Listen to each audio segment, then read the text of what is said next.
కాలిపోయిన వాటిని బట్టి స్తోత్రం అండి, కూర్చోబడిన వాటిని బట్టి స్తోత్రం అండి. నిశ్చయంగా నేను నమ్ముతున్నాను, దేవుని ఆత్మ నడిపితో మాట చెప్తున్నాను. ఈ సెకండ్ మంత్ లోకి వచ్చాం కానీ ఎక్కడో మనలో ఉన్న కొంతమంది దైవజనులు చిన్న వేదన, నమ్మకం ఉండే బిలీవర్స్ లో ఉన్న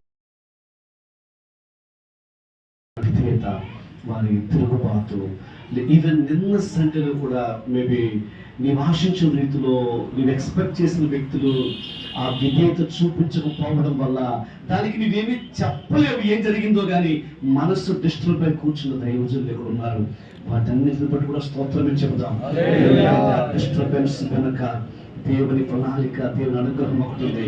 రెట్టింపు దేవుడు లెక్కిస్తారు, రెట్టింపు దేవుడు లెక్కిస్తారు, రెట్టింపు విశ్వాసం దేవుడు లెక్కిస్తారు, రెట్టింపు అభిషేకాలు దేవుడు లెక్కిస్తారు, రెట్టింపు సంఘాలు దేవుడు లెక్కిస్తారు.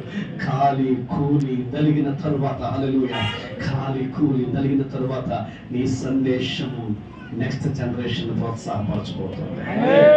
కళ్ళు మూసుకుందామా, ప్రార్థన చేసుకుందాం. కళ్ళు మూసుకుందామా, ప్రార్థన చేసుకుందాం. ప్రభు నిశ్చయంగా మన యొక్క పరిచర్యలో ఒక నూతన ఉద్యమాన్ని దేవుడు దయచేయాలి. దయచేసి అందరూ స్వరమెత్తి ప్రార్థన చేద్దామండి. స్వరమెత్తి ఓ రామ శక్తి